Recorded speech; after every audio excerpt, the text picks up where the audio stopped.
Namo tassa bhagavato arahato samma sambuddhassa. Namo tassa bhagavato arahato samma sambuddhassa. Namo tassa bhagavato arahato samma sambuddhassa. Buddhang saranang gacchami, dhammang saranang gacchami, sanghang saranang gacchami.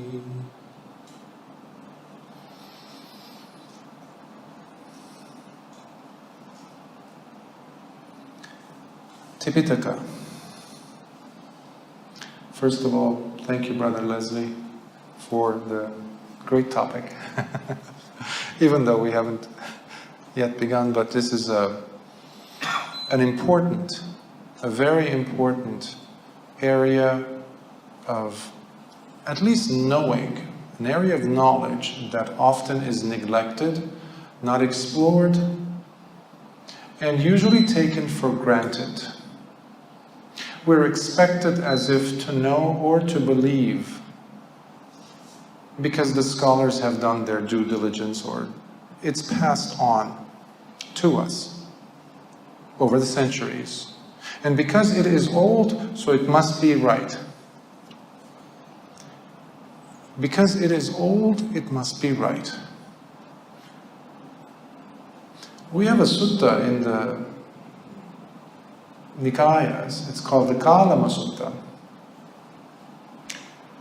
that everybody seems to know at least the name of, and we even call it, the most scientific piece of literature in human history, perhaps the first, where the Buddha is talking to the villagers or the townspeople of the Kalamas, who are very wise by today's standards.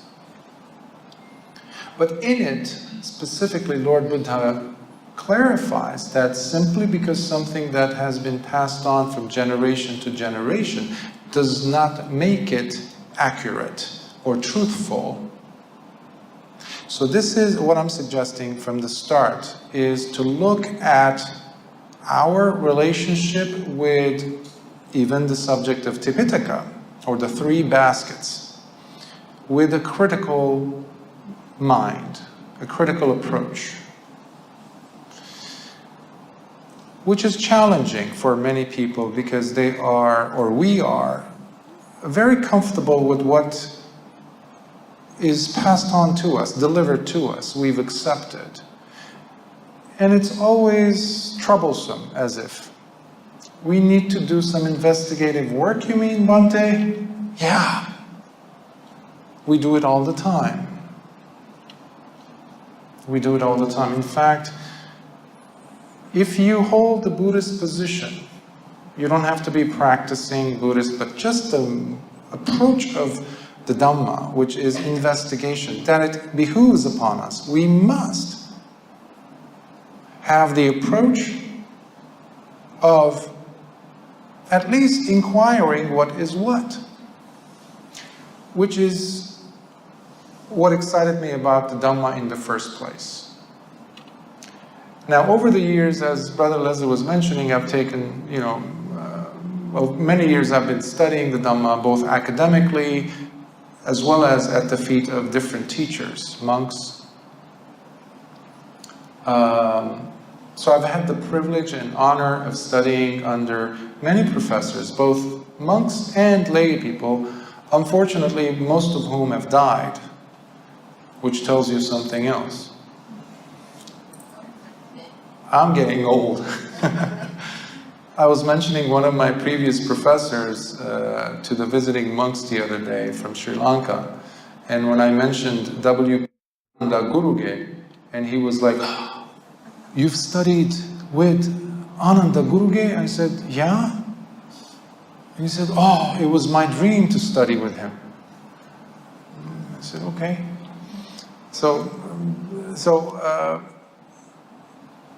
The reason why I mentioned this, in some of these courses over the years, I intentionally was encouraged to study this subject in academia. It's called textual analysis.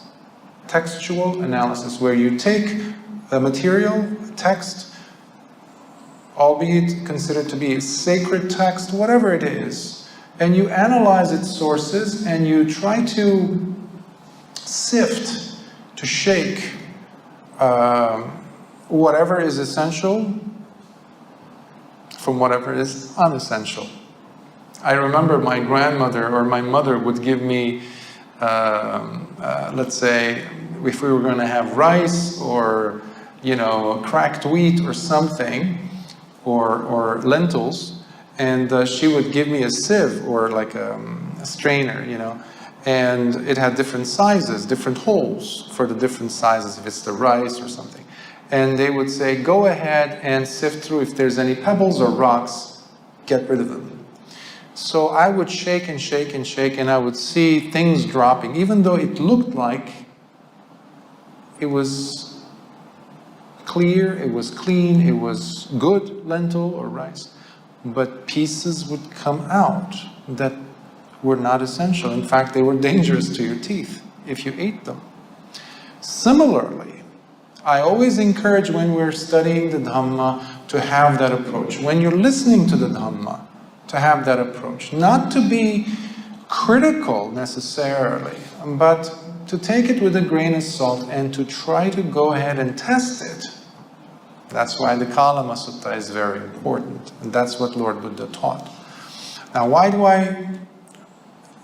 am I building this kind of like baseline, this reference point of analysis? Because what we have received over the centuries is a lot of junk with the good. So it is up to us to sift, to use the sieve, shake, clean up, to clear up the wheat from the chaff. Because it's the easiest thing to do what the people were doing even at the time of Lord Buddha. To turn it into this otherworldly thing which separates the Dhamma from us, from our normal lives. Okay, so we cannot study the Tipitaka or go over it without first understanding what brought it about. So allow me to take you on this time machine trip back to 2,600 years almost. We just celebrated 2,566 years. I like to round it off. So, Lord Buddha had just died. By the way, some people have a difficulty with that verb. He died. You know, that doesn't take anything from our confidence in the Dhamma, in our trust in the Dhamma. It shouldn't.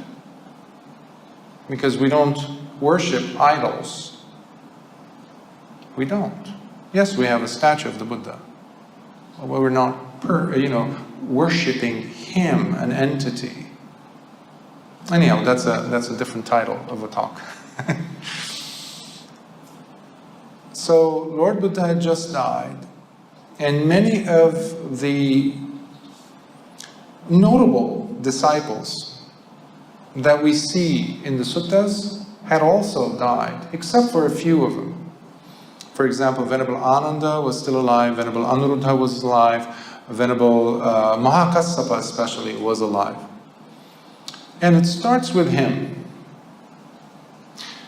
You see, Lord Buddha had traveled from the city of Pava to Kushinara, modern-day Kushinagar, where he died underneath two sala trees, where we have downstairs one, beautiful flowers, so aromatic. It was the first time I actually seen sala tree. In India, when I was doing pilgrimage, I asked around, people didn't know. Sorry, the cannonball tree. It's beautiful. The buds, it's all that. The smell, the aroma. So he died between two of those sala trees in Kushinara. But he had to walk with Ananda and the rest of the bhikkhus from Pava, the city of Pava, to Kushinara, which is not that far, only about 5 miles. But he had to stop 25 times, Lord Buddha, because he was so ill. He was so sick. He had to take a time out to rest. So finally they get to Kushinara, and that's where he dies. Now, 7 days pass,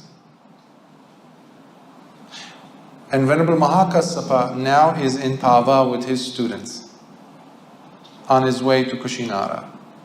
And he sees a paribhajaka,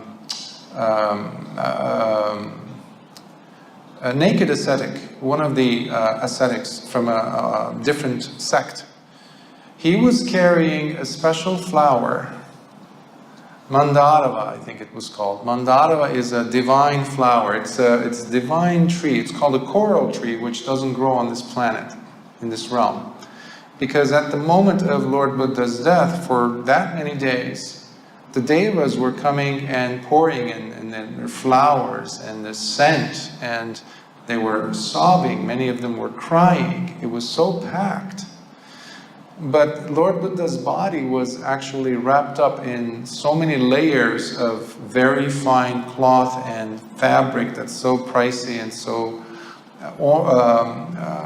with so many different types of incense and all that. So it was very ceremonious, but it wasn't being allowed to be cremated yet, because the devas did not want that yet, because Mahakassapa was still not there, because he had to come and pay his last respects to Lord Buddha, his teacher. Now, there was a monk, recently ordained monk, an elderly monk. His name was Subhadda. Now, by the way, when Venerable Mahakassapa sees this ascetic holding that special flower, immediately he recognizes that flower does not belong on this realm, because he was an arahant. He had those abilities.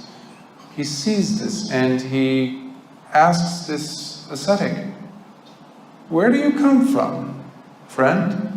And he says, "Oh, I come from where Gautama the Buddha just died 7 days ago. I come from his funeral pyre, where they're preparing."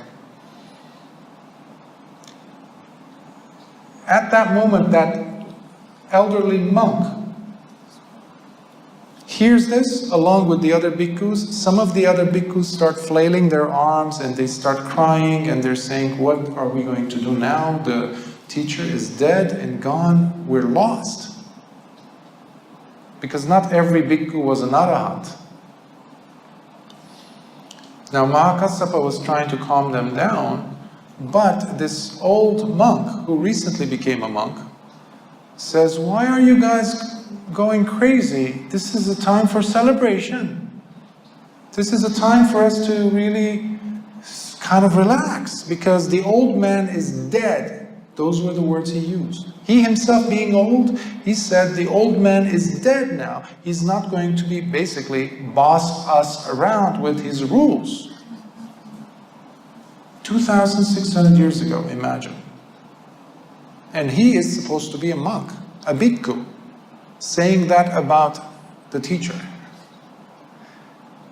Look at the patience and ability to hold it in of Venerable Mahakassapa. He says, this is dangerous.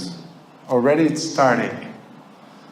At that moment, he has the plan in his mind that we need to codify, we need to gather all the teachings of Lord Buddha into one place. And he starts planning, and immediately as they start going towards Kushinara, and that's where he does pay his homage. And despite the fact that Lord Buddha was covered in such thick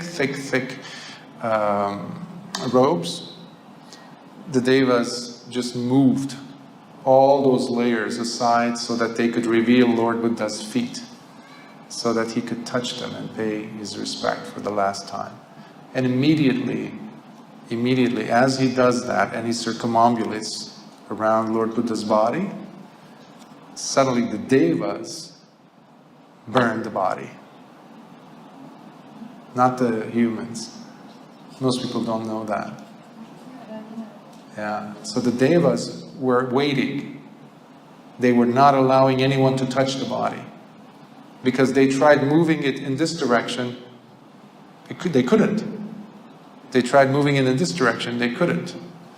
And that is something that lay people do, by the way, traditionally, because that's what Lord Buddha demanded from Ananda. He said, because they asked, Lord, what should we do with the relics and the ashes? He said, Ananda, what are you doing? Who cares?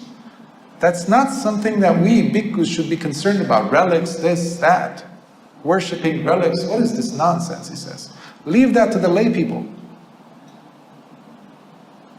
And to this day, that tradition should be carried out with us bhikkhus, because our focus has to be always on the practice, not the rituals and the rites and things like that. Anyhow, the moment that takes place, the news is spread that there needs to be 500 bhikkhus gathered in the city of Rajagha, and under the auspices of King Ajatasattu, who was the sponsor of the first council. And unfortunately, or fortunately, it was only going to be 500 bhikkhus who were arahants. It had to be done by arahants, so it had to be the pure, the best of the best, and you can't get better than arahants. Even though later on Mahayana came in and downgraded the arahant. We have to give a talk on that. I'm itching to give a talk on that. But the problem was this. Remember Venerable Ananda? He was still not yet an arahant. So you had 499 arahants with one seat empty.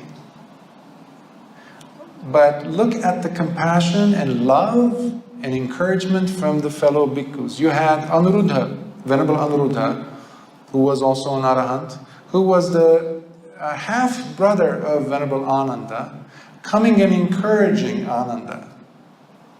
You had Venerable Mahakassapa encouraging, look, you have the encouragement of actual arahants coming and nudging you and saying, giving you basically the tricks, if you want to call that. They were encouraging him to do the satipatthana constantly. And that's what Venerable Ananda did. He stayed with the satipatthana, with the contemplation specifically of the body. So he had sati and sampajanya, mindfulness and full awareness of the body. Right now you're sitting. Are you aware of how your left foot is positioned without looking, without touching? How about your right hand? Do you know how it is placed? Is it moving? Well, that's what sampajanya is. Imagine you carry that level of full awareness wherever you go, including when you're upset over the phone, at yelling at someone. Can you feel how the words are coming out of you? Is there lobha? Is there dosa? Is there moha in there? Interesting, because we think that the Dhamma is something that we do in the Puja Hall or when we go and meditate at home. No, Dhamma is always, always. And that's what Venerable Ananda was doing. Remember, he was 80 years old. 80. He was at the same age as Lord Buddha's. Lord Buddha was 80 when he died. Give or take a few months difference. So despite the fact that he was 80, he was doing chankama all day, at night. He was sitting meditation. He was walking, he was standing meditating. So finally, because the night before,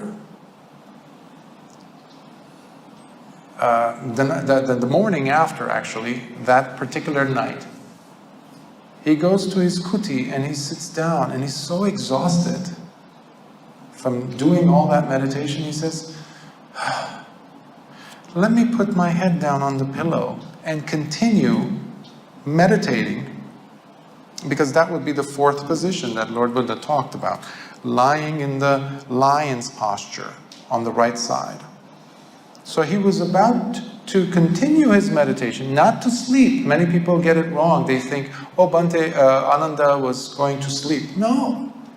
Would you sleep if everybody was depending on you? Because you are a walking, living, breathing library of the Dhamma. You don't have the luxury to sleep. I'm sorry. If you've ever taken a very important exam, the night prior, how many of us can actually sleep?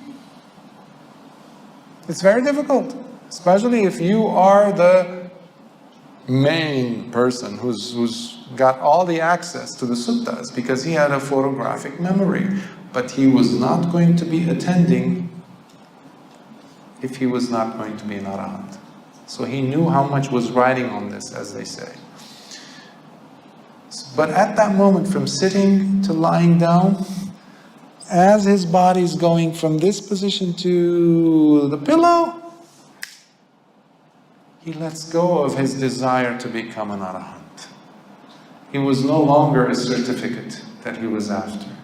He just relaxed a little bit, and he became natural with the whole thing. He saw the Dhamma. He was already a Sotapanna. Quickly he became an arahant.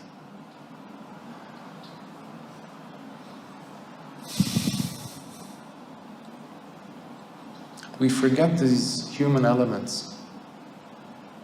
We forget.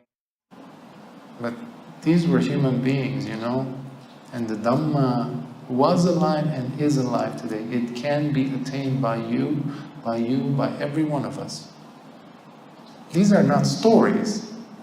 People gave their lives. When a person becomes a bhikkhu for the right reasons, especially later in life, after making a clear decision and walking away, as Lord Buddha did, as Anuruddha did, as Ananda did, as Upali did, you're willing to put everything aside and say, no, this is something that I am willing to give my life for. That makes one's holy life really holy.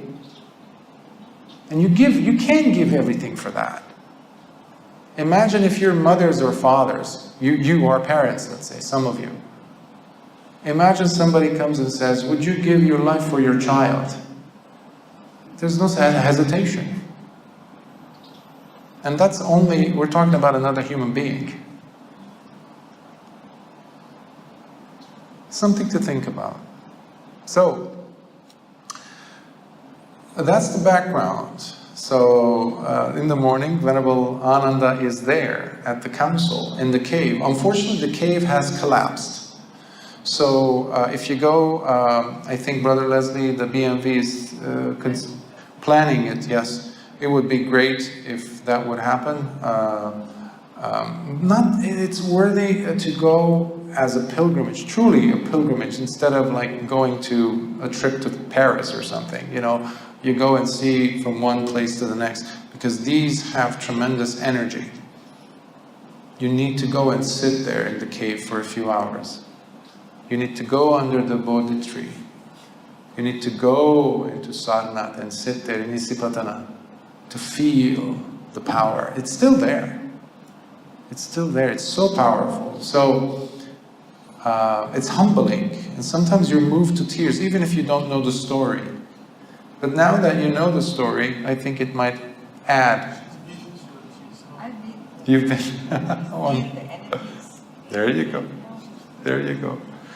So, they say, even though some scholars have said, they differed on the amount of time that it has taken, but usually general consensus is that it took about 7 months to recite. To recite what? Well, we had 2 Pitakas, even though it says Tipitakas. Where did the third come from? Well, we'll go to that. But the first council we're talking about, when you look at all the suttas, you do not come across other than, when Lord Buddha is talking about the sasana, he's talking about the teachings, he always includes both the Dhamma and Vinaya. Dhamma are the teachings, which later on came to be called the suttas, and the Vinaya, which is the discipline or the code of discipline. Now, most people might think it's just discipline rules for bhikkhus. Not exactly, because you have so many suttas there. In fact, the term sutta, it's more appropriate for the teachings found inside the Vinaya to be called suttas. But people, because the teachings, what we call today suttas in the Nikayas, which I will go over in a minute, they were called the suttantas. Suttantas.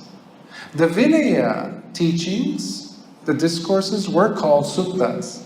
Somewhere the lines got crossed and we started calling the discourses, for example, Anguttara Nikaya, Digha Nikaya, all those, as suttas versus suttantas. But it really doesn't matter, just a technicality, it's worth to know the difference. Now, Venerable Mahakassapa was the questioner, and Venerable Ananda was the answerer, the one who had to respond. So, we hear the term or read the term in the text, Evam me sutam. Evam me sutam. Sometimes it's called, this is what I heard, thus have I heard, etc. The way now I translate the suttas is using these words in English. This is what I personally heard. And when we read that, we need to remember that these are the words of Venerable Ananda. Evam me sutam, that's Ananda, Venerable Ananda talking. And usually Venerable Mahakassapa would say, for example, there was an incident, an event that took place in Savatthi when such and such a person presented. And Venerable Ananda would take away from there, go from there. In fact, they say traditionally, even those scholars and meditating monks who know the suttas will also say that we have a term, we have the 84,000 teachings. We hear that. We don't have that many, but it's just typically used, that number, because it symbolizes something. So they attribute that term as Venerable Ananda's, where traditionally it's mentioned like,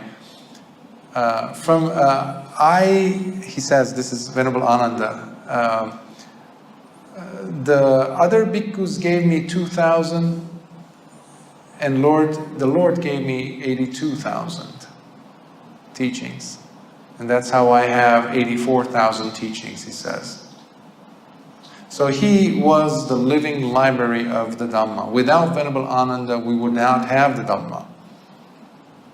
We wouldn't, plain and simple, because he was able to give us all the suttas. Now, this is where I would like to go into the suttas and to list the sutta, at least the Nikayas, because there's thousands, I cannot list those. So, there's five Nikayas, or groupings, you can call them as well. Groupings of discourses or collections. So the first one is the long discourses. They're called the Digha Nikaya. Digha means long, tall.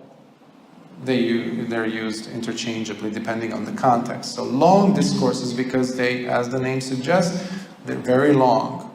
In fact, one of the suttas, the most powerful suttas, I guess, I think it might not be a correct term to use the word powerful, because they all are.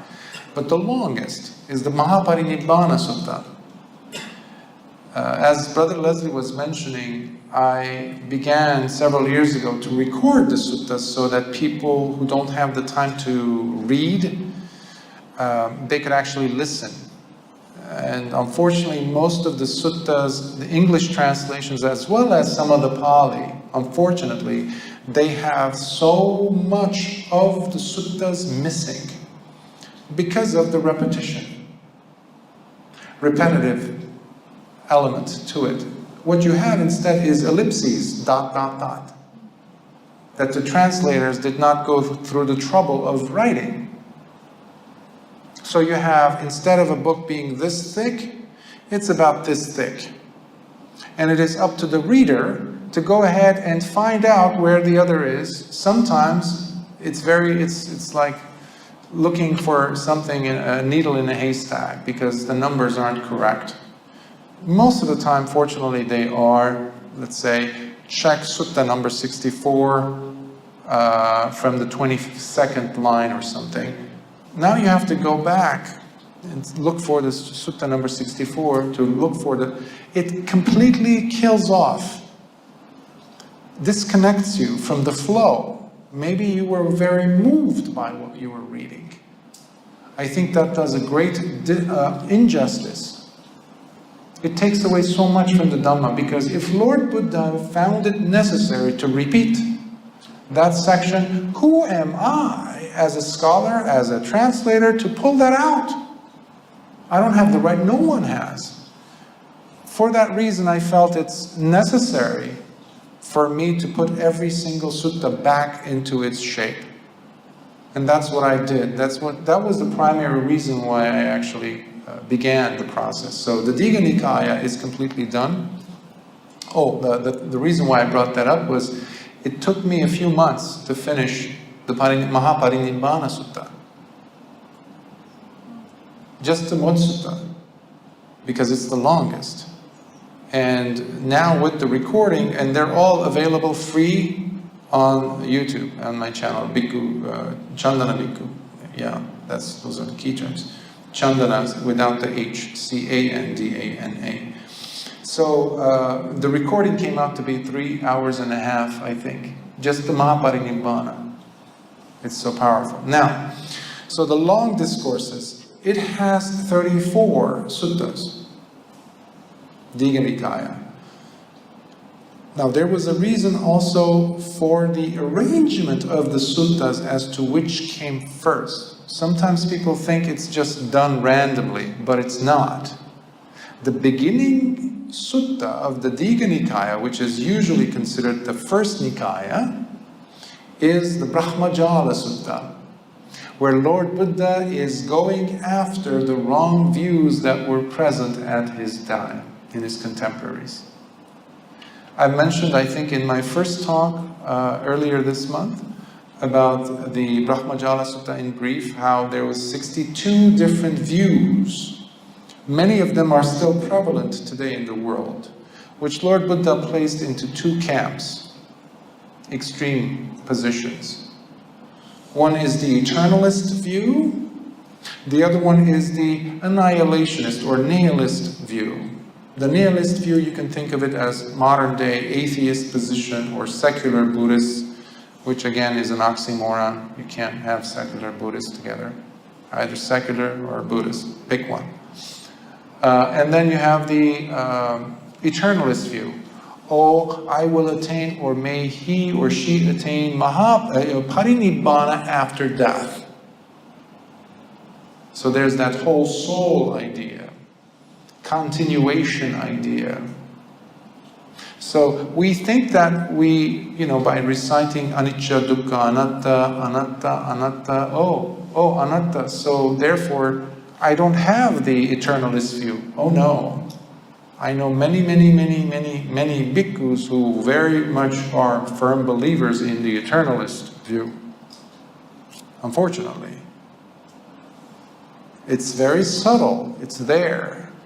Or the annihilationist view. I have bhikkhus, I say bhikkhus because now I'm a bhikkhu. Previously, as a scholar, as a lay Buddhist, I was talking about scholars, Buddhist scholars, who put themselves in either of these camps. But Lord Buddha saw the problem, and he addressed, first things first, he said, in the Brahmajala, he addresses all of these. He says, Tadapi passo pacchaya, that too is dependent on contact. So no position, no teaching that adheres to any of these extreme positions, nihilist or eternalist, could ever stand its own weight. cannot carry it, cannot stand its ground. Why? Because it is dependent on contact. You remove the contact, everything falls apart. And that's why we have the Paticca Samuppada, the 12 links of causal relations, which again is a long topic. I think Bhante Punnaji covered it in the past, maybe in the future. If there's interest, I would cover it too. So Digha Nikaya has, the long discourses have 34 suttas. Next comes the Majjhima Nikaya, which is the middle length. It's not as long, even though some of them are pretty long. They fall in between. The short discourses, like in some of the Khuddaka Nikaya, or even in the Anguttara Nikaya or the Samyutta Nikaya, but it's lengthier than those. And those are 152 in number. 152. And you see a lot of the relationships among the community, the social relationships, if you want to narrow it down, as to, are there any differences between, let's say, the Nikayas? Is there a specific flavor in each of these Nikayas that set them apart? Yes. Each interpreter, each scholar could have a different view, but in the Majjhima Nikaya you have this more of a relationship with individuals coming with their problems to Lord Buddha. You have a lot of individuals who come, let's say, from the Jain tradition, and a lot of Niganta Nathaputta's students would come as tricksters, being led by Mahavira himself to trap the Buddha. So you have a lot of those encounters there. So you see a lot of human elements and idiosyncrasies that we have, and in it there's infused the Dhamma. We also have the Mahasatipatthana in the Digha Nikaya, and we have the Satipatthana Sutta in the Majjhima Nikaya. We have the Anapanasati. So we have very important suttas, in this case the Majjhima Nikaya as well. So it has 152.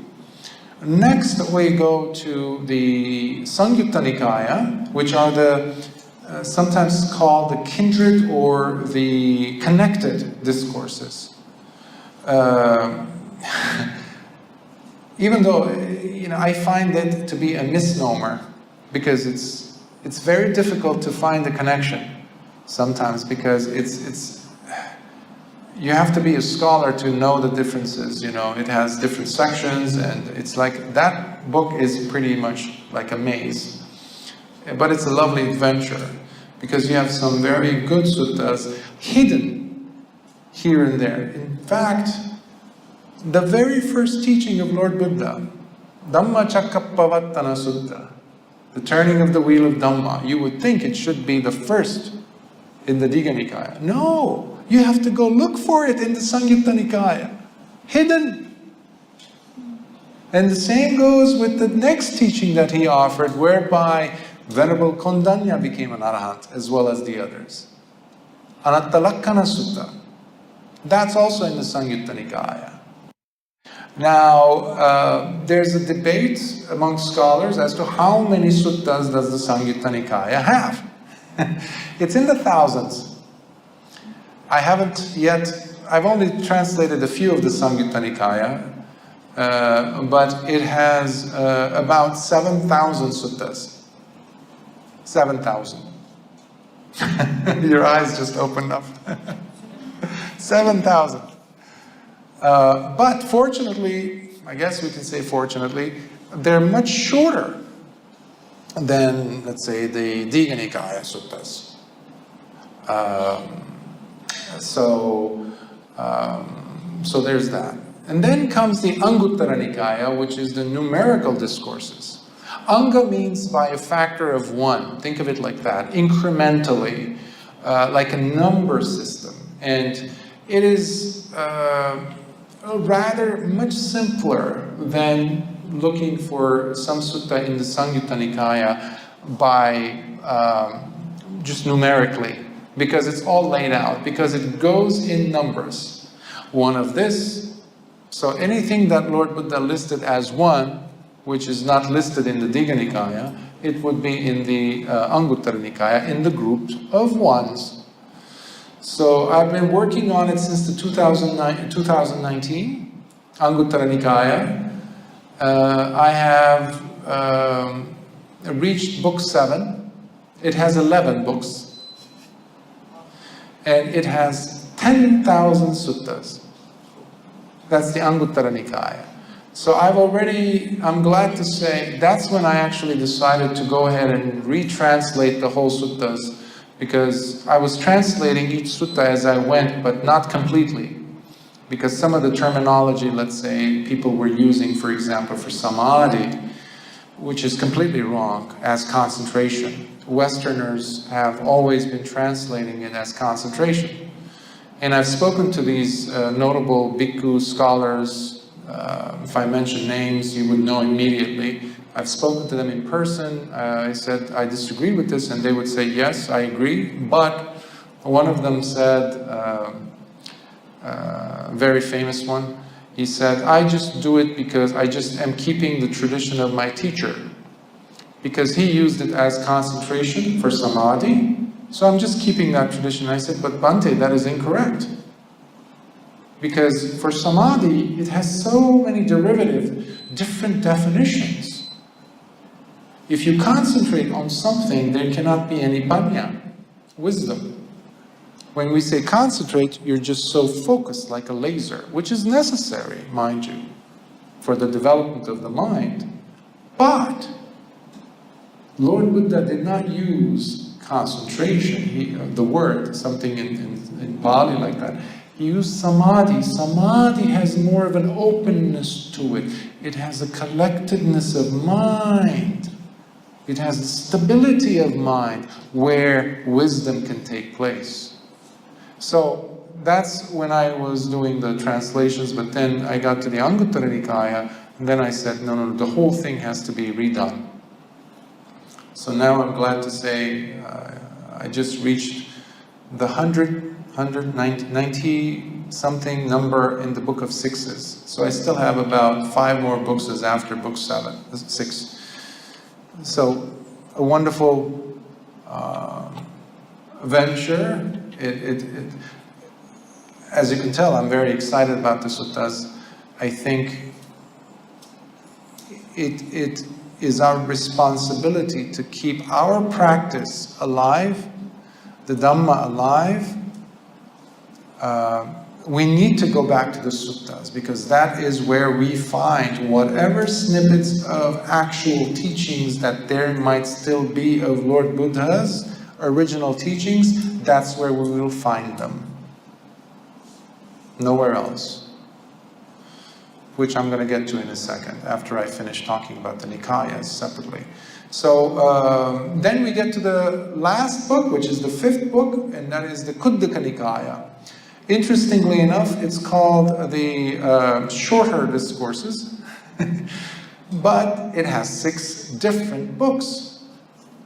Actually, now it has more than 6. But traditionally, what was covered in the first council, that's what I'm talking about. This is all according to the first council, which happened about 3 months after Lord Buddha died. Because it took a lot of preparations, as you can imagine. You're going to fit 500 arahants in one place. By the way, any other arahants, bhikkhus, were not allowed near the cave. They were not allowed inside, despite the fact that they were arahants and bhikkhus, because they wanted to keep everything, like, as they say in science, like a controlled environment, to make sure that it's pure and everyone agrees to the content, so that later generations, no one could come back and say, well, this was diluted, this was somehow infiltrated, this was somehow polluted. Even though that did happen, because you have so many different traditions showing up in the second council, which I'll get into. So Khuddaka Nikaya. these were suttas that many of them were actually known even at the time of Lord Buddha, namely the Sutta Nipata. You have many references within the suttas that we have today, Majjhima Nikaya, Digha Nikaya, Anguttara Nikaya, where Lord Buddha is referencing suttas, discourses he has given in the Sutta Nipata. So that's why we know the Sutta Nipata is the oldest, because it was while the Buddha was alive, while his Arahant disciples. And they're referencing, as it says in the Parayana, for example, there's that section that is repeated often in the Majjhima Nikaya and Anguttara Nikaya. When you look up what is the Parayana, it is in the Sutta Nipata, for example. That one has 70 suttas, I believe. And then we get to the Dhammapada, which is very familiar. I know the late chief Bhante Dhammananda, he did a book on the Dhammapada, which is, I think, an excellent one, that's the one that I actually recorded. And that was one of the first books I recorded. And that has 423 suttas, the Dhammapada. There are more verses, but then you have the back, in that book, for example, there's the commentary and the history, because each of those verses came with a story. What was happening? What was taking place at the time? What drove Lord Buddha to have that utterance, for example? So then we get to Udana, which is also one of the earliest books, where we have the one of my favorite, all-time favorite suttas, the Bahya Sutta. And that one has, I believe, 80 suttas in it. And next we get to the Tipitaka, which was, we owe, actually, to one of the ladies in waiting at court. She was a Sotapanna. We owe it to her, because she would go and listen to Lord Buddha's teachings, and she would come to the harem of the king's wives and the queen, and she would relay the story that she just heard. And many of them, just by hearing the teachings, because it would be like the equivalent to Evam Me Sutang that Venerable Ananda would say, Itivuttaka is almost like that. Like, this is what I heard, type of a thing. And many of them became Sotapannas, Sakadagamis, even Anagamis, the ladies in the court. And I believe that was Kujuttara. I could be wrong, from what I recall, Kujuttara. Unfortunately, one of the, who was it? Magandiya, I think, she had a major jealousy towards them. Magandiya was one of the wives of the king, and she ends up burning that whole section of the palace where all of them died, including the individual, if I'm not mistaken, Kujuttara. But Lord Buddha said they all died noble. That means they were all Aryans. They had seen the Dhamma. None of them had lost her mind, for example, even though they were suffocating, they were burning alive. They had the Dhamma to resort to. So I don't want to sidetrack, but just side note. That's Itivuttaka, which has 112 suttas. And then we get to the Theragatha, which is very famous, right? It's the poems of the Arahant bhikkhus, and that is 264, I think, yeah. 264 poems, or you can call them suttas. They're not suttas, they're poems. And then you have the Therigathas of the nuns, the bhikkhunis, and we have 73 of those. So that completes the suttas. Unfortunately, over centuries, we ended up getting like over a dozen added just on the Khuddaka Nikaya. Just. And my suspicion is there are some suttas that later on were also included in the other suttas.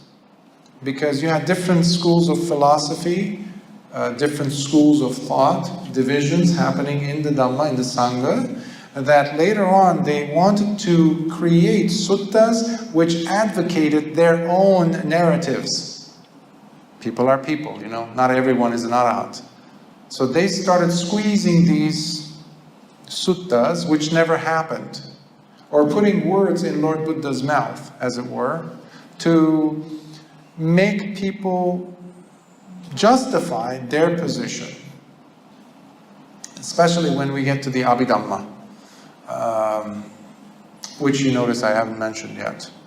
So this was Venerable Ananda's responsibility to codify and to answer, because Mahakassapa specifically asked for the Digha Nikaya and Majjhima Nikaya. Venerable Anuruddha was the one, one of my teacher professors used to say, he was the one who was questioning for the Anguttara Nikaya, because Venerable Anuruddha had the Dimbha Chakku, the divine eye, so you have a lot of references to that in the Anguttara Nikaya. So once Venerable Ananda's, we have to talk now about the Vinaya, and that was the responsibility of Venerable Arahant Upali, who was still alive. And just a little bit of a background of Venerable Upali. Venerable Upali was a barber at the court. He was in fact the barber, the one who shaved, who cut their hair, of Venerables Anuruddha, Ananda, I believe Nandiya, and also, among others, Devadatta was there. But when one time, this is happening in the earlier days, when Lord Buddha goes back to Kapilavatthu, to his kingdom, to the Sakyan clan, and he gives a Dhamma talk, and his father becomes a Sotapanna, King Sudodana. And he's so impressive in his teaching, and they're seeing how beautiful he is as he's walking. Something's different about their cousin. He's no longer their cousin. He's no longer a king, but the king is bowing to him. And they were seeing miracles happen as well. So they were so moved that eventually, soon enough, they decide to become bhikkhus. So they leave their palaces sneakily.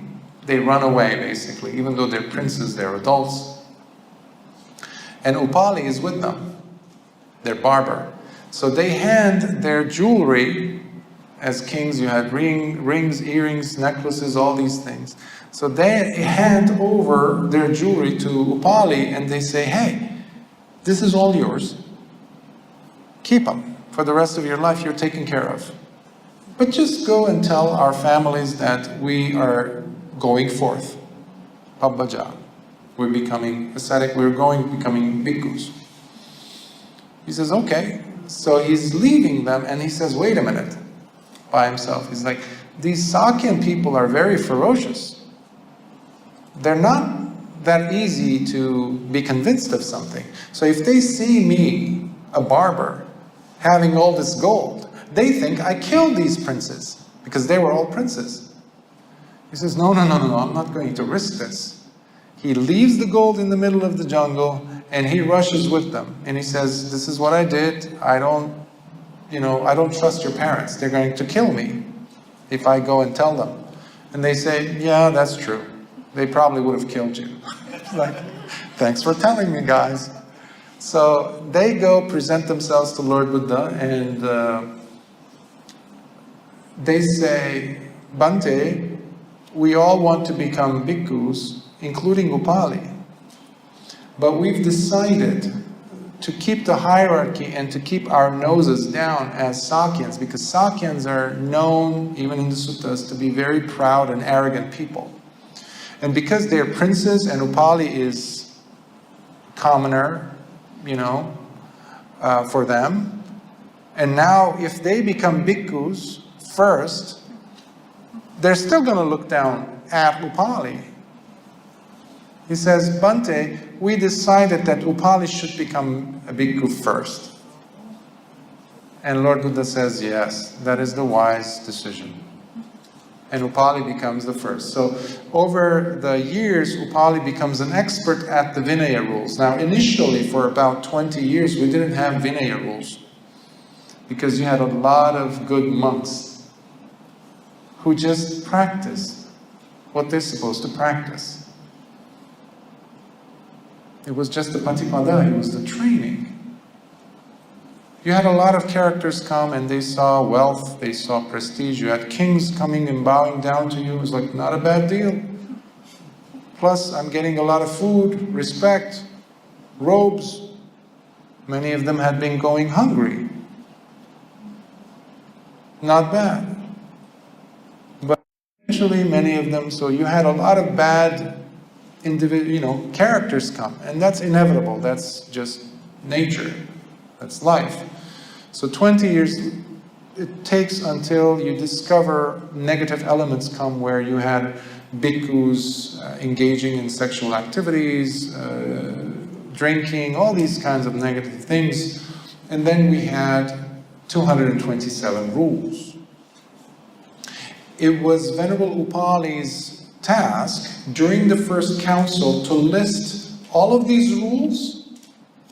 And when he was questioned as to what initiated, what instigated, what was the beginning, what was the cause of this rule to be established, his job was to say, it was in such and such a city, it was this monk who sat on this bench alone and engaged in a sexual activity. But because it was the first time it was happening and there was no rule, Lord Buddha calls him over and he barrages him he admonishes him, and he sets up that rule. And then what about the other rule? So he has all these listed. So we have several books in the Vinaya Pitaka. We say Pitaka is the basket. And we have the Sutta Vibhanga, we have the Patimokha, we have the Mahavibhanga, we have the Bhikkhuni Vibhanga, or the commentary for the Bhikkhuni rules. And then we have the Kandakas, which are, I think, 22 chapters. And then we have the Parivara, which are like the appendix.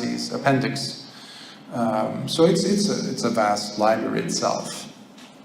Some people have become specialists of the Vinaya. So that is what we have, those two. Sutta Pitaka and Vinaya Pitaka. Just like we see Lord Buddha in the discourses pointing them out. The Dhamma, which refers to the discourses, and then the Vinaya. Both of them contain a lot of teachings. So, as I was saying earlier, the Vinaya is not about just rules for monks and nuns. It has so many teachings that we get. And Lord Buddha would always say, if at any point you hear someone say, this is what the Buddha said, always, always, always, he says, go and check these two sources. Check the suttas, the discourses, and then check the Vinaya sources. And then check it with your own experience. If this is, Lord Buddha says, don't agree to it, don't reject it. You see so many examples where he mentions this, especially in the Anguttara Nikaya. It's listed there. The Dhamma and Vinaya. So it is like a scientific measuring device of proving or disproving something based on criteria that are solid. Now, this is the first council. About 100 years later, some people say 70 years later, you had already so many divisions taking place. Remember that old Subhadda, old monk who said, the old man is dead, what are you guys freaking out all about? At least we don't have somebody to boss us around. Well, you had that tendency, it's human nature. People want to break away, people want to ease up, people want to introduce new ideas like accepting gold, silver, money, people wanting, well, sometimes we're getting food that is tasteless, it's bland. Can't we at least have a little bit of salt? It was not allowed at the time of the Buddha. Well, some people were saying, well, there's this drink called toddy, which is, if you go to India or Sri Lanka, you still have it. So they cut the coconut in such a way where it starts to ferment, and they allow it to ferment, and then it's just halfway. They say, what if it's not completely turned into liquor just before? Can't we just drink that? See the sneakiness? So a list of 10 such criteria were listed. And the Sangha was really having some problems because you had a group of monks called the Vajjis, or the Stavira, sometimes they're called, who had this list of 10 items that they want to be included, or at least eased up, in the Vinaya. And, accepting money, this and that was a big deal.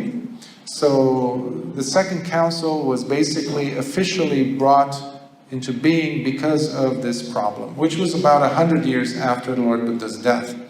Meanwhile, you had so many divisions already taking place. Some people say 18 different schools of Buddhist Sanghas had showed up within the monks, within 100 years.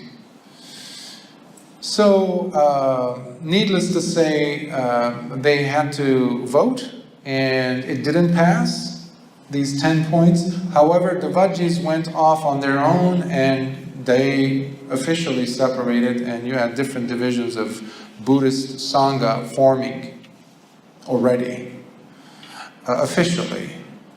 And about 100 or 200 years later, not 100, almost 200 years later, now we're at the time of Emperor Ashoka. Emperor Ashoka. And Emperor Ashoka, if you've ever heard about his story, he had to get into a major war, and he was overcoming so many territories, and he has a change of heart when he sees that his opponents were all destroyed, and he's walking around and he sees all the devastation and so much bloodshed. And I think legends say that he saw a Buddhist monk and he was impressed by the presence of the monk, and he goes and starts to listen, etc. He gets influenced to the point where he says, I'm practicing the Dhamma, I want to be preserving the Dhamma. I want to practice and I want to promote it. Now, the problem was, over time, you had so much corruption within the Sangha that it was so spread out. You had a lot of elements where people were turning into rites and rituals. You had a lot of people who had just seen the Sangha as a lucrative business, which we have today as well. People are people, I'm sorry. Wherever you go, you're going to see it. If somebody comes and offers me this, when I give them something that's out of thin air, yes, I say some things, and you don't have to do anything except just give me this. I don't give you instructions for you to go and meditate. You don't go ahead and practice sila, which is hard work.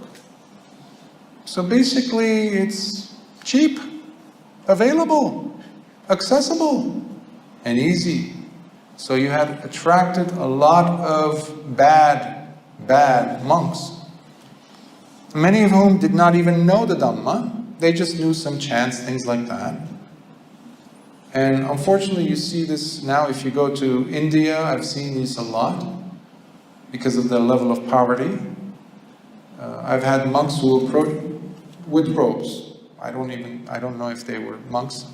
I can't consider them monks because they actually came asking for money, which is a big no-no. As a bhikkhu, I can't ask for anything unless it is a supporter, unless it is a student, unless it is a relative. There's Vinaya rules against that.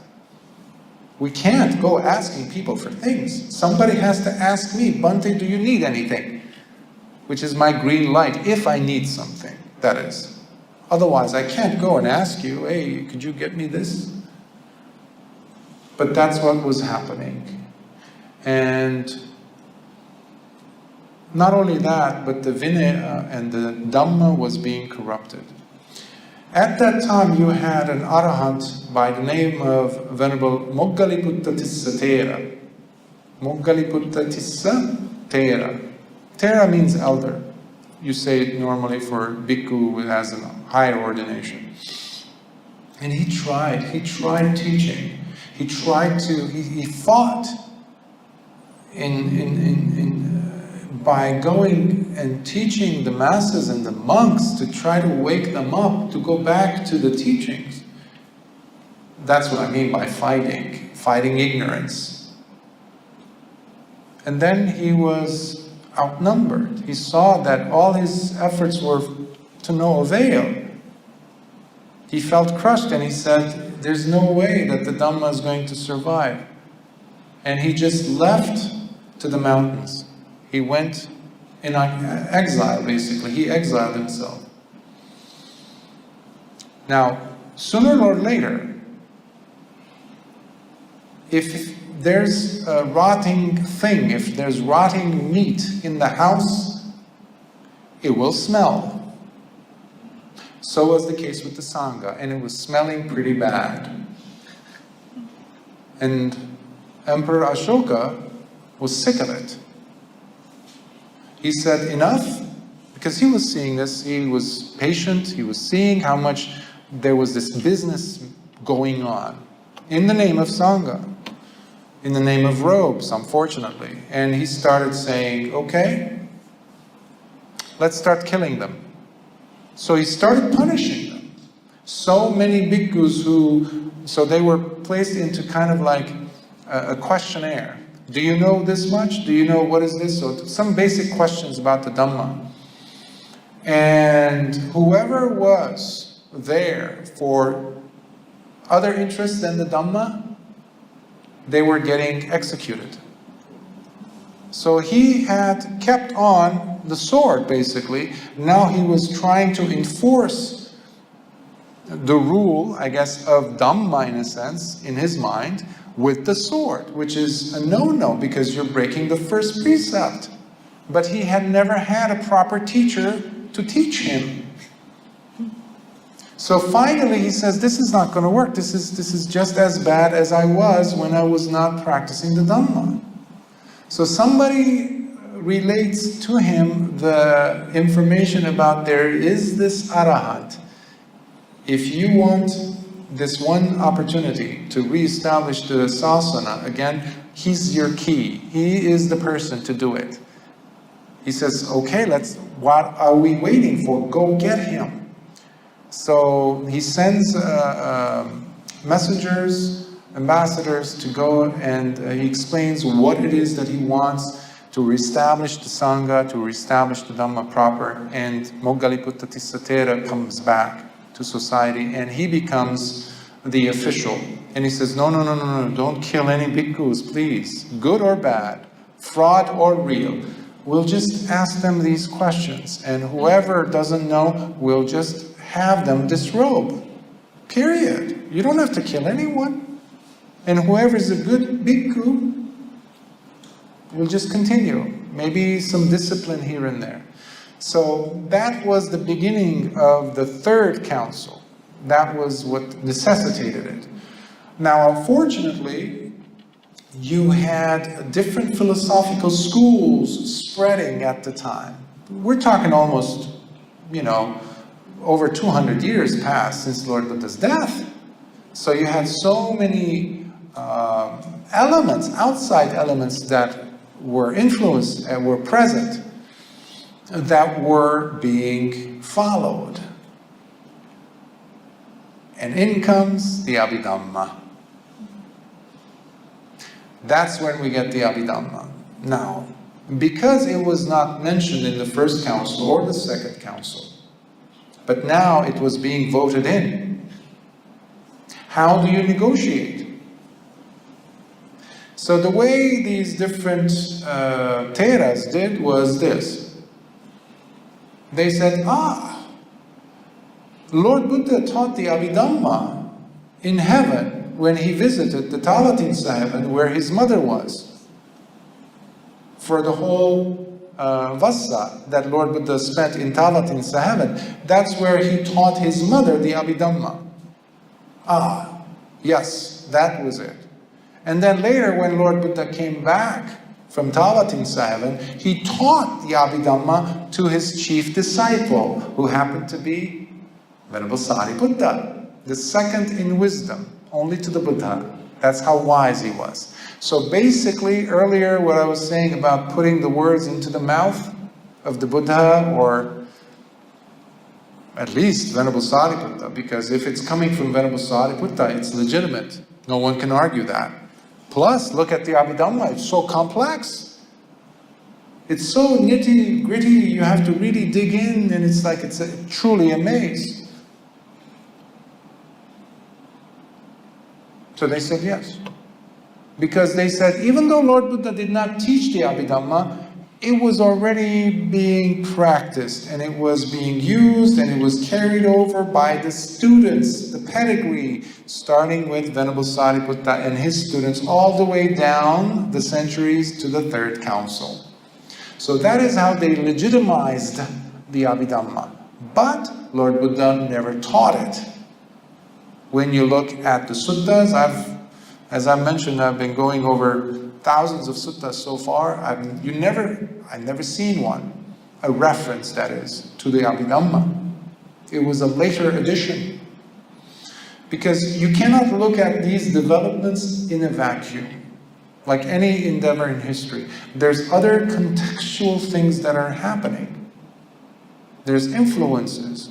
It's not like the other religious or philosophical schools were standing outside the balcony not having any influence. Even at the time of Lord Buddha, you had individuals like Sati. You had individuals who would come and say, there is a soul that carries from life to life, which goes 180 degrees opposite of what Lord Buddha was teaching. Even at the time of the Buddha, you had wrong view among his disciples. So that was perpetuated. So, but unfortunately you have in the world people who compiled it together, and we have, instead of Dvi Pitaka, we have Tipitaka. Now, some parts of the Theravada tradition, they're accepted in all of the Theravada countries, traditional, like Burma, Sri Lanka, Thailand. And there's not going to be that many people who will say the Abhidhamma doesn't belong in the original teachings. Not many people will say that because you'll get a lot of, you get yourself in hot water, as they say in English, because it's not a popular idea, popular interpretation, even though it's factual. But this gave the beginnings of what later came to be the Mahayana. Because you added words into the mouth of Venerable Sariputta, for example. You added elements. So people go ahead and blame Mahayana oftentimes with the sutras that they came up with, none of which Lord Buddha taught, by the way. But they always start with the same beginnings, evam me suttam. Just like you see in the Pali suttas. Even the setting, the Gijja peaks, vulture peaks, this was happening there. Meanwhile, there's none of it that has happened. But the Mahayana had to squeeze their ideas into the setting that was familiar for centuries. So you had that same elements. Now, excuse me, another key ingredient that needs to be brought in as evidence against the Abhidhamma idea to be something that was there in the first place is that Lord Buddha taught a Dhamma that was accessible, that was doable, that was possible for a person to use to become awakened, to see the Dhamma. Jnana dassana. Nowhere do you see a requirement for a person to go ahead and learn forms of analysis that even can spin the head of an MIT professor. I have studied the Abhidhamma for many years. I still am clueless. I have degrees, advanced graduate degrees in Buddhism, comparative studies. If somebody comes and says, Bhante, could you teach me the Abhidhamma? I can't. Whoever came up with it. It's so complex. You have to know this, numbers, this, that, 52 of this, Chetasikas this. It's like, what? The Dhamma is simple. How can it be sanditiko otherwise, directly visible? We have the qualifiers of the Dhamma, you know? Svakato bhagavata dhammo, sanditiko, akaliko, ehipassiko, opanayiko, leading you inward. Pacchatam veditabbo vinyuhi. This is all doable here, right now. We forget so many countless people, lay people by the way, who had the vision, understanding of the Dhamma. They became Sotapanna. They became Sakadagami, they became Anagami. And some of them even became Arahants. How? Many of them were illiterate. They didn't know how to read and write. How possible? Like, let's think about it. We forget the practical aspect, the pragmatic approach that Lord Buddha had. Nowhere that the Buddha could, a person like that, for 45 years of track record, as evidenced in the suttas themselves, do you see any hint that he could make a 90-degree turn or a 180-degree turn, a U-turn, and start teaching forms of analysis that, the way my mother would say, does not fill your gut up, doesn't satisfy you, always leaves you empty, except for the ego. Ego. I know the Abhidhamma, I know how to list these things. Who cares? Just like people who list the Paticca 12 links of causal relations, they list them. When you ask them, tell me about tanha, they can, talk about concepts, this and that, but they don't have the experience. There was a leper, a person with a very serious skin disease. People die from it. And at the time of Lord Buddha, Suppa Buddha, his name was. Suppa Buddha. And he was poor, he was hungry, and they had just offered dana, I believe, and people were waiting for Lord Buddha to teach, because they had also eaten. But Lord, I think it was him at that time, if I'm not confusing stories, but basically Lord Buddha says, well, he doesn't say anything, but he waits until Suppa Buddha, the leper who just came, he also is given some food. Everybody's anxiously waiting for Lord Buddha to teach. He's not teaching because Suppa Buddha is still hungry. Look at the compassion. We forget. We forget how compassionate and loving Lord Buddha was. He waits until Suppa Buddha has had his fill. He eats. Because Lord Buddha knew that if the body is taken care of, then the mind can be restfully prepared for the Dhamma.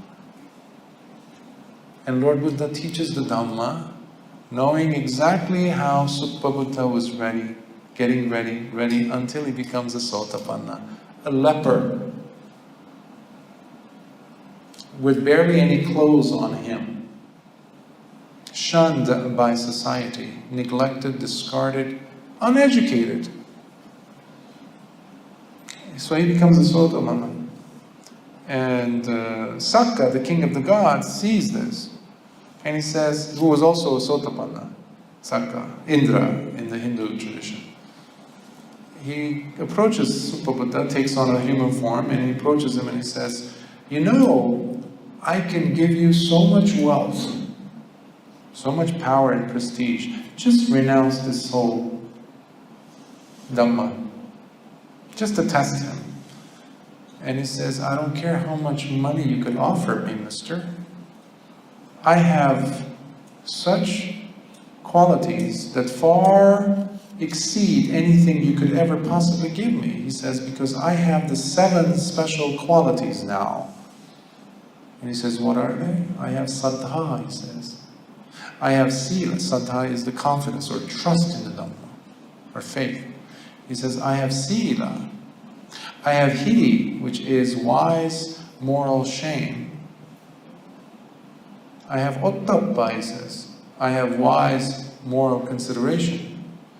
He says, I have sula, which is learning, understanding of the Dhamma. And that's what happens, by the way, when we say jnana dassana, to have the vision of the Dhamma. It gives the person unprecedented. You have passed the point of no return. There's no way you can become the person you were 5 seconds earlier. There's so much certainty you're ready to die for it. You're ready to die for it because it changes you, it transforms you completely. And he says, I also have chaga, which is the generosity. And he says, I have also panya. Those 7, he says, there's no way that anything that you're offering me could ever compete with. And quickly, Sakka goes to Lord Buddha and says, by the way, I just tempted, with good intention, just to see if he was legitimate. And Lord Buddha nods smilingly and says, it's impossible for someone who has seen the Dhamma to be dissuaded.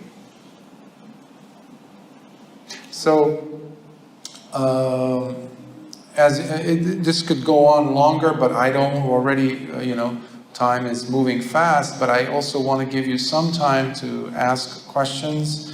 I wanted to touch on those because I'm not mentioning, as you know, as I mentioned about the Abhidhamma, because I don't consider it part of the original teachings of Lord Buddha, even though we say Tipitaka. And I'm glad that before me, or even actually contemporaries, you could say, both Bhante Dhammavudho and Bhante Punnaji have also said the same things. And if you just study the Dhamma, you see that's the story, that's it. Especially if you've done textual analysis. You compare. Lord Buddha said, in order for you to find out if this is Dhamma or not, the Dhamma has the same flavor. It's like salt in the sea. Salty water. It doesn't matter if you're going to Scotland by the beach and you taste the water there. Or you go to, Africa, Cape Town, you taste the water there. You go to Fiji, you go to Antarctica, you go to Sri Lanka, you taste the water. It's still salty. He says the Dhamma is just like that. It has to have the same flavor, which is the teaching that there's dukkha and there is nirodha, the cessation of dukkha. That has to be there, which means the 4 Noble Truths have to be within it, somewhere, hidden. Now, when you have something that is completely off of left field, as they say, as we say in the United States, it's completely added later. And another method of measuring to see if this is belonging in it or not is if it has other similar suttas here and there. But if it's one sutta standing out by itself, know for sure that that doesn't belong there. Somebody's trying to put in their own agenda into the sutta. And one time in class in the university, I saw some monks who got up and left because the professor, who was a layman, was encouraging us to approach it critically, the text. to check the historicity and the textual analysis, the sources, by comparing components and looking at it before, after, during. But the monks, unfortunately, were so attached to their own identification with the teaching that no, this is sacrosanct, we can't touch it. That's a problem. That's a problem. That means we are now objectifying the teaching. We're not being critical of it. And Lord Buddha, as we've done, Brother Leslie and I, in the Vimamsaka Sutta that I covered last year, how to investigate our teachers. I did it through Zoom last year. I just went straight to the jugular because I don't know how long I'll be alive, so might as well just, say it like it is. So Vimamsaka Sutta, Lord Buddha in it, which is from the Majjhima Nikaya, he's giving us permission to scrutinize himself, him, the great teacher. So no one is untouchable. But we have come to a point where we are being forced to, coaxed, influenced to not scrutinize. Well, why is that? Even in our thinking, no, I can't add, no, I can't. Well, why? So we have to be free to ask questions. So long as we're not being disrespectful or vulgar. We're just coming from a good place. I just want to know. That is the healthy attitude every single time we open the suttas to read. So I will stop here, and I know the temperature has gone down and many of you are freezing, I think. Might be. I raised it up a bit. But... Oh, okay, sorry. Are there any questions?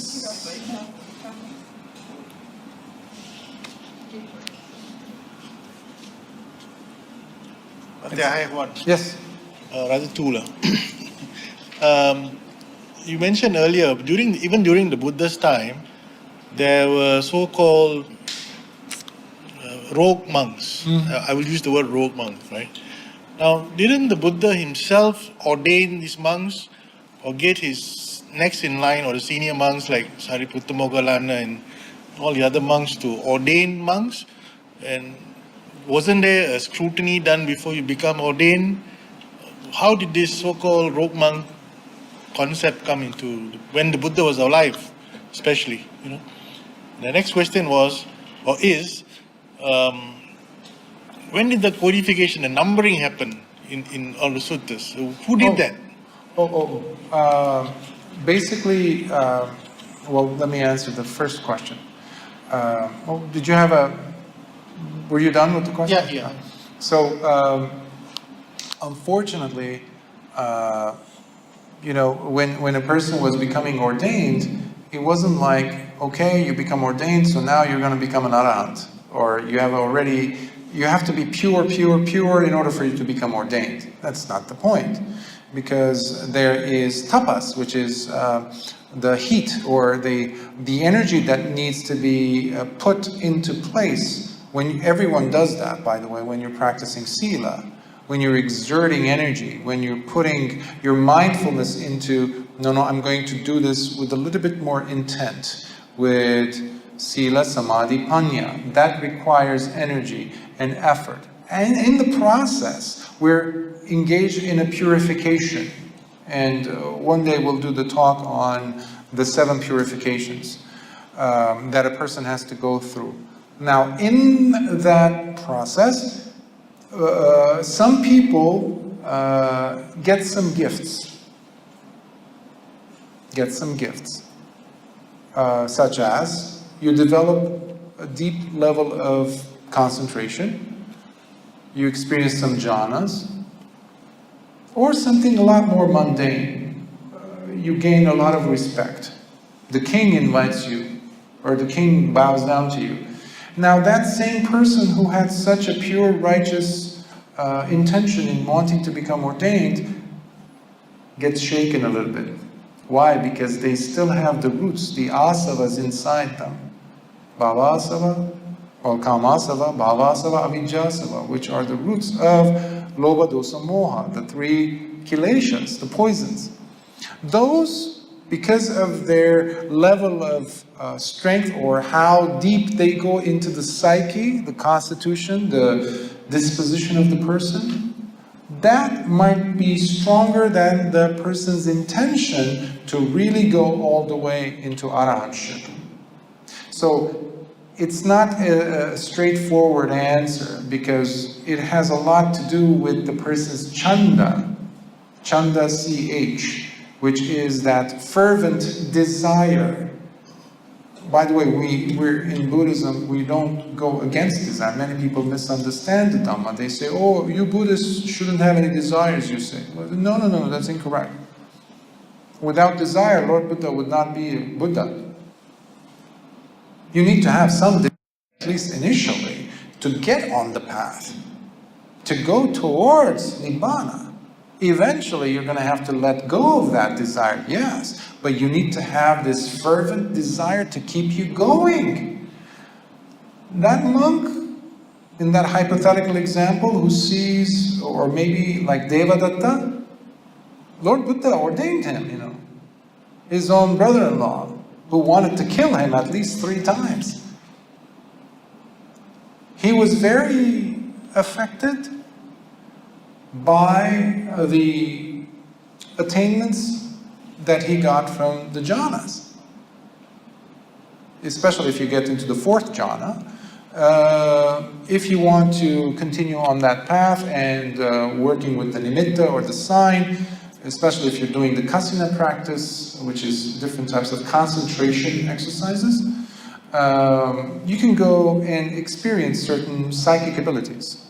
You can apply the power of the mind upon the body. You can influence things. But these are very, very mundane.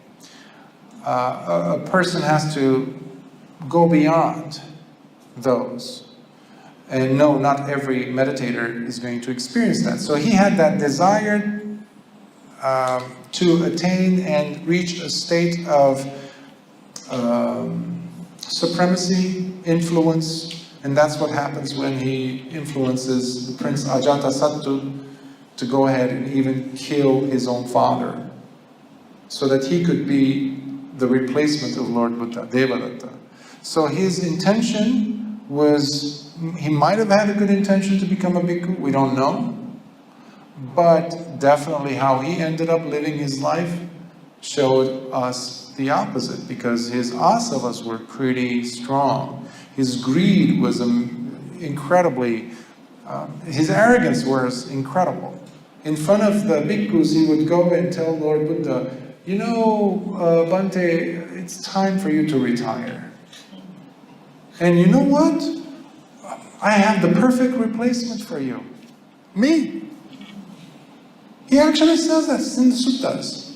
And it's almost comical, Lord Buddha's response. He says, just to entertain him, he says, do you think, let's say I retire, I stop.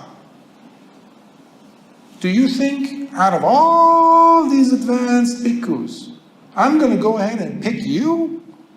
You over there, who hasn't even attained a Sotapatti? You over there? I'm going to pick you? So, I'm giving you the extreme examples. But we carry our inclinations, proclivities with us. And that's what I was speaking with one of my students a few weeks ago. And I said, don't presume that a person, because they're in robes, that they should have right view. We have this naivete, and which is in all cultures, in all religions I've seen. It doesn't have to be religion even. I used to have this attitude when I was a university student. I would just adore this professor from Berkeley. Oh, he's incredible. He's wise. And then I saw errors in his judgments, in his thinking. In class, I was like, but that's not correct, professor. And I was like, oh, it doesn't have anything to do with him. It has to do with me, ultimately, and my own misunderstanding. So that's one way of, so our proclivities we carry with us. So simply because a person is a bhikkhu does not automatically mean that they have right view. In fact, chances are they have a lot of wrong view. Let's face it. Because it can make us become lazy. Because you're seeing yourself putting on the robes, so yes, yeah, for all intents and purposes, I'm practicing. I should be. I think so. Yeah. Look at all these people coming and listening to me. Yeah, especially if you have some knowledge. But that can be vanity. Hence, the importance of us to constantly scrutinize ourselves, which is so hard for many, especially when there's so much respect coming. And that's why the great teachers are the ones who also go away from society every once in a while. They run away. In fact, Lord Buddha, there's times in suttas in Anguttara Nikaya where he says to one of his attendants, I despise fame, he says, because there's a group of lay people who are there with food early in the morning, and he says, where is this noise coming from? And they're in the forest. He says, Bhante, you have all these villagers, Brahmins who are here with so much food, and it's like, he says, and he even says, like, I can't even go to the bathroom to urinate without somebody following me. This is Lord Buddha saying, look at the humanity. So that necessitates for the person to ask, okay, am I on the path? Because we can easily fool ourselves, and time is running out. Time is always running out. And as far as the numbering, these were later additions, especially because there are no numbers mentioned because we can cross-reference in the Vinaya, because you have a lot of the background story mentioned in the commentary within the Sutta Vibhanga in the Vinaya text, but we don't necessarily have numbers. If it says 150 for the Majjhima Nikaya, chances are that is a later addition. Because as I was mentioning, there are some suttas that were added later about like analytical knowledges and things like that that were highly influenced by the Abhidhamma. And later also with the Vipassana tradition, many people started highlighting Vipassana, and they were, especially the camp that thinkers from the camp of the Visuddhimagga, which was also a commentary. People today in some parts of the Theravada countries worship the Visuddhimagga. They think that is like the Buddhist Bible. I've had actually one monk who said that. He said, that's all you need, he said. What do you mean that's all you need? It's a commentary by a person who never meditated. He says that in the back. Buddha Ghosha, Venerable Buddha Ghosha says that. And who was, by the way, a Brahmin. He was a Brahmin. And all the techniques that he was listing actually came from Brahmanic traditions. And so much falsification of evidence is there, is there in the Visuddhimagga that, and when you have a tradition that has spanned hundreds and hundreds of years where people are blindly following the Visuddhimagga, the commentarial tradition, you don't have enough people going back to the suttas. And that is where we find the teachings, not in the commentaries. But it's, as they say, you can't teach an old dog new tricks. That is what we have. And,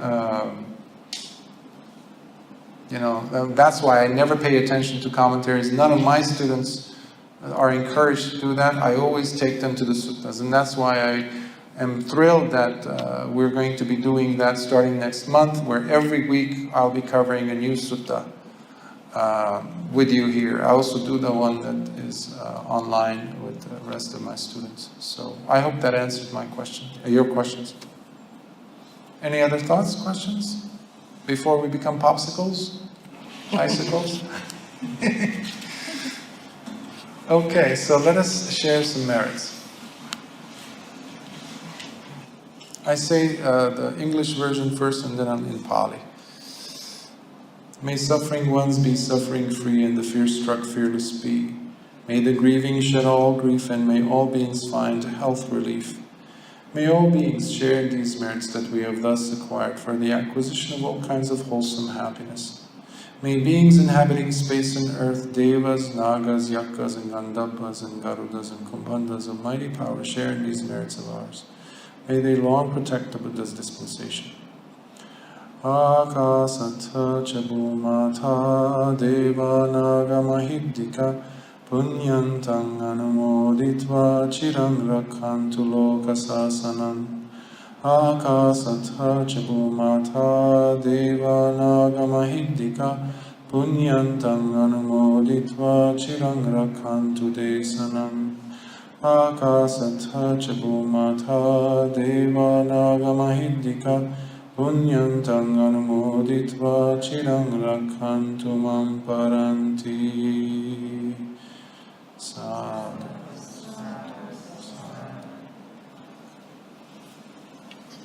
I hope you found this helpful, and hopefully it whet your appetite a little bit to explore more.